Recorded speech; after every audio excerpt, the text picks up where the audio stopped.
मालिक, ये हमारी भाभी रो क्यों रही हैं? और अभी अभी तो मैं यहाँ भैया को छोड़ कर गया बाजार सामान लेने के लिए, लेकिन भैया कहीं दिखाई नहीं दे रहे हैं और ये भाभी माँ बैठ कर रो रही है। पता करता हूँ। भाभी, ए भाभी, क्या हुआ भाभी माँ? आप रो क्यों रही हैं? भैया, ए भाभी, भाभी,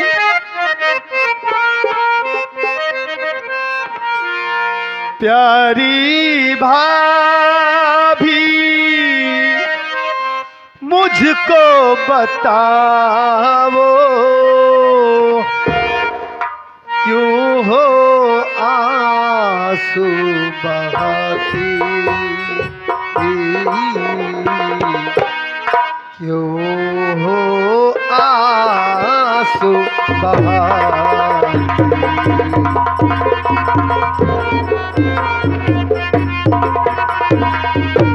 प्यारी भाभी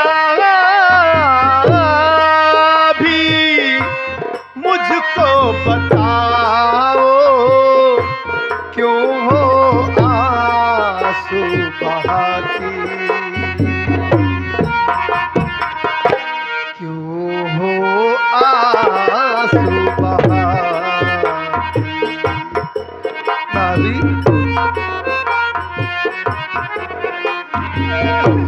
भैया गए हैं किधर,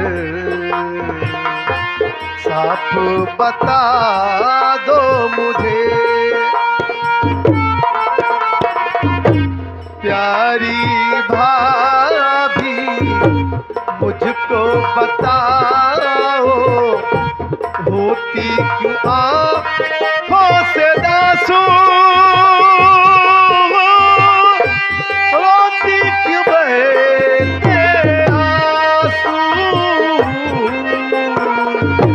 दशा देख कर भाभी तेरी, दशा देख कर भाभी तेरी, फटती मेरी छाती। काहे को आंसू बहाती, प्यारी भाभी मुझको।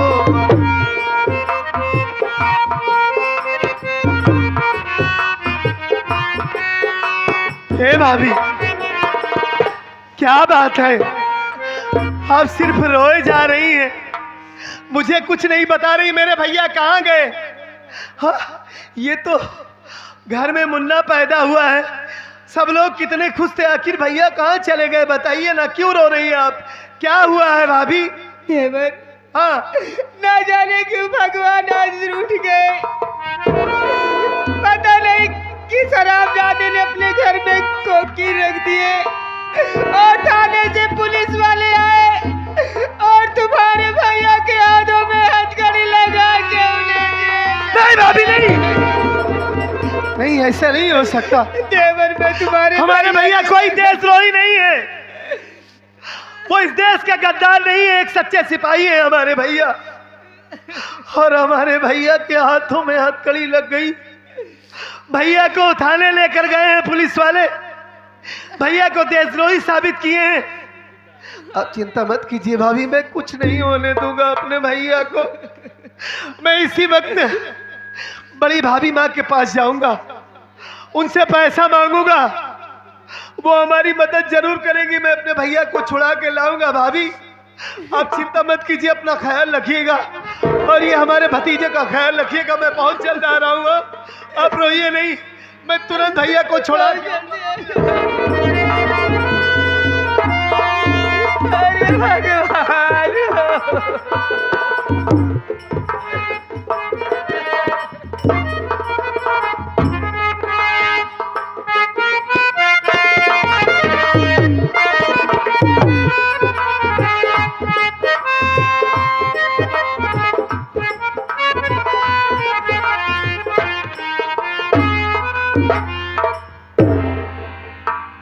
मेरे मालिक।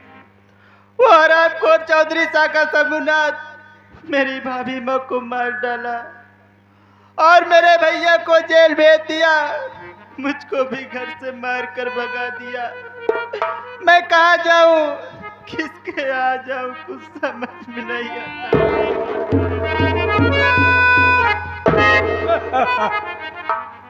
तेरी आवाज सुनकर मैं बहुत खुश हुआ। तेरा भाई जेल गया है। आज मैं सोचता हूँ तेरे भाई को जेल से बाहर क्यों न कर लूं। क्या आप मेरे भाई को जेल से छुड़वाना चाहते हैं? छोड़ो आज। आपका मेरी बात तुझे मानना होगा, मान जाएगी तेरा भाई जेल से बाहर आ जाएगा। आपकी बात मानना पड़ेगा। हाँ आखिर कौन सी बात है?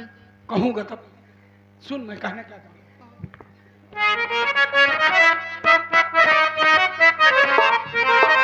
कहाँ जा रही गुल बदन ये हसीना,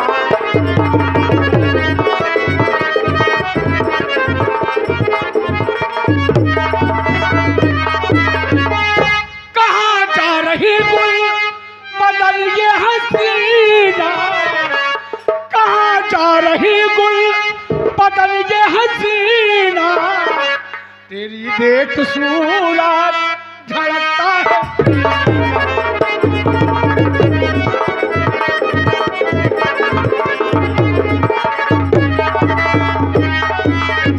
बोल मेरी बात मानेगी कि नहीं मानेगी? हराम को नीच, समझ गई? मैं तो तुझे समझती थी तू मेरा भला चाहता है, लेकिन हरामखोर तेरे दिमाग में कुछ और चल रहा है। हाँ। मेरी बात सुन। बोल क्या?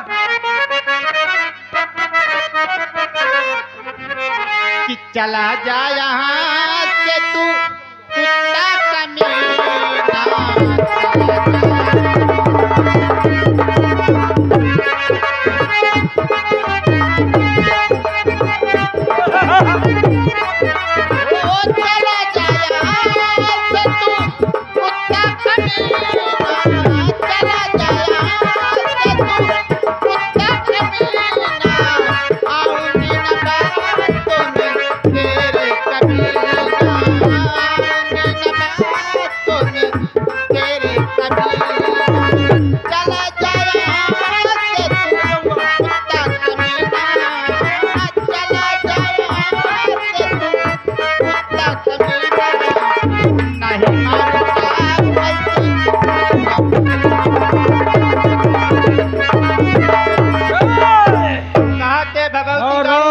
चला जाया। मेरी बात नहीं मानेगी तो जबरदस्ती।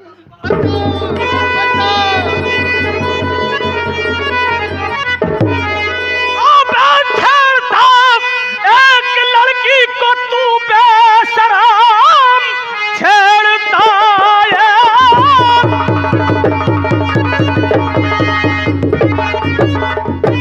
छेड़ता एक लड़की को तू बेशरम, आशा करते हुए शर्म न आई तुझे, आज लगता है तेरी अब कजाया गई, मारूंगा करके साले मनंगा।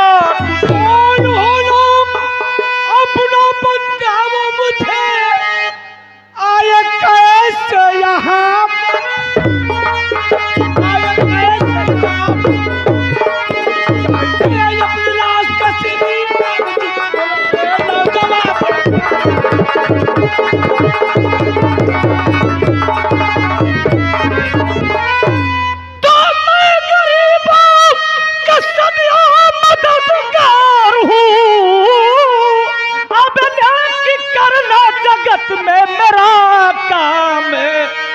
कि लोग माधव सिंह डाकू है, अब कहते मुझे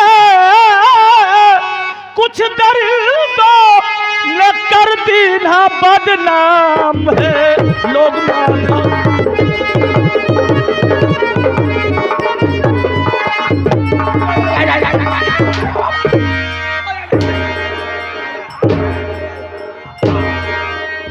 हराम खोर साले, हम हैं चंबल के टाइगर चीते, हम हैं चंबल के टाइगर चीते, और तुझ जैसे शिकारों के बल पे हमेशा है जीते। चढ़ी है जोश दम खून की दरिया बहा दूंगा और कसम परमात्मा की तुझे दुनिया से मिटा दूंगा।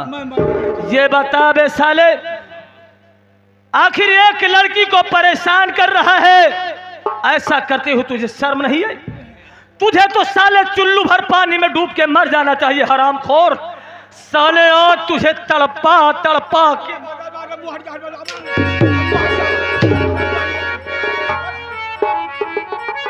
अगर तू दुनिया में जिंदा रहेगा साले तो बहन बेटियां महफूज नहीं रहेंगी। नहीं, हट जा मेरे सामने से, ऐसा मत करो। मेरे सर पे खून सवार है। इस हरामखोर को मारकर अपना हाथ मत गंदा करो भैया। भैया, तुमने इस अभागे को, इस बदनसीब को तुमने भैया कहा है। अगर तुमने मुझे भैया कहा है तो आज से तुम मेरी धर्म की बहन हो।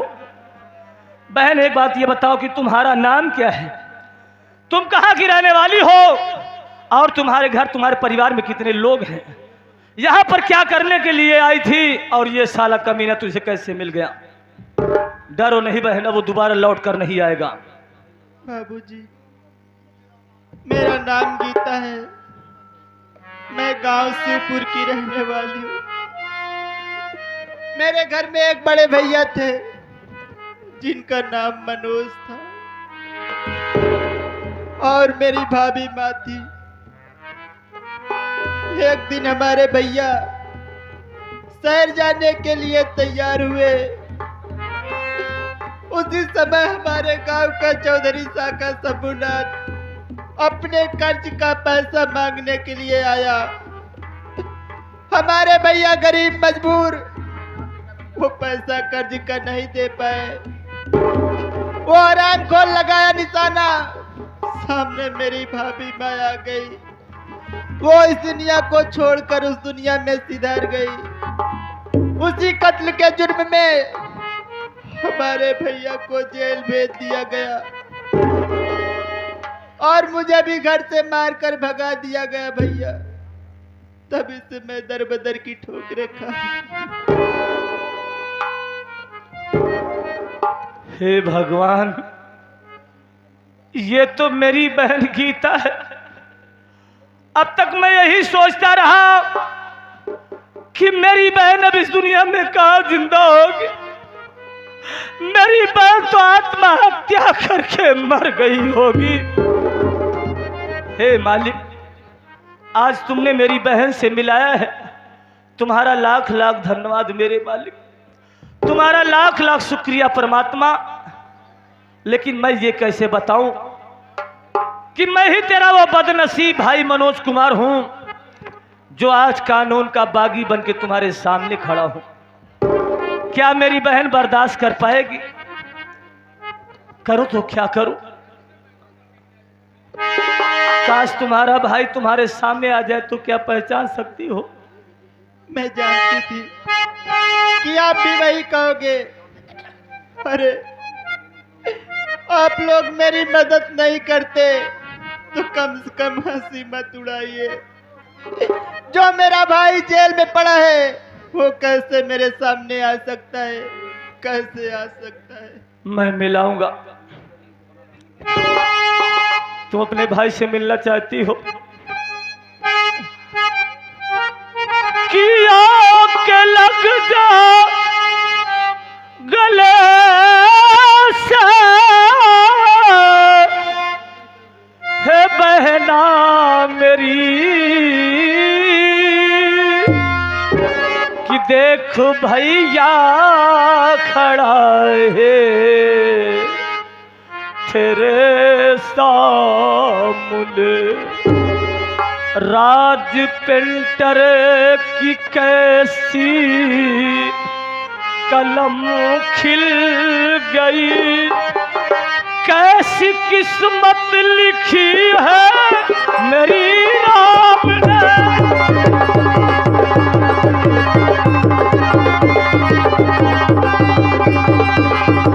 बहन, बहन, हाँ गुड़िया।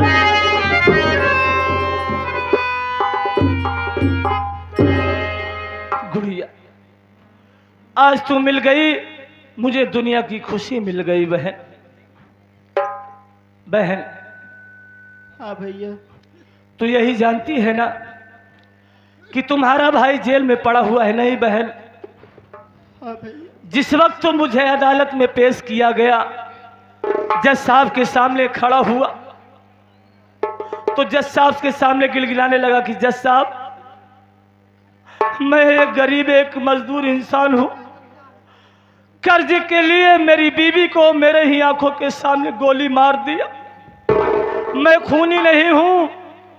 काश अगर मैं दौलतमंद इंसान होता तो मेरे पास भी गवाहदार होते, वकील होते, लेकिन मेरे पास कोई नहीं है। जज साहब के दिल में न जाने क्या बात आई, उन्होंने हमारी सजा 7 साल की सुनाई। 7 साल सजा काटने के बाद जब तुमसे मिलने के लिए गांव पहुंचा तो गांव वालों ने सारी बात को बताया। जब सारी बात को सुना तो मेरा खून खौल गया। उठा लिया बंदूक का बाना, कसम खाया कि जब तक उसे दुनिया से मिटाऊंगा नहीं तब तक चैन से बैठूंगा नहीं। बहन, आज के बाद तुम्हें कहीं जाना नहीं है। चलो तुम मेरे साथ गुफा में रहोगी। चलो गुड़िया।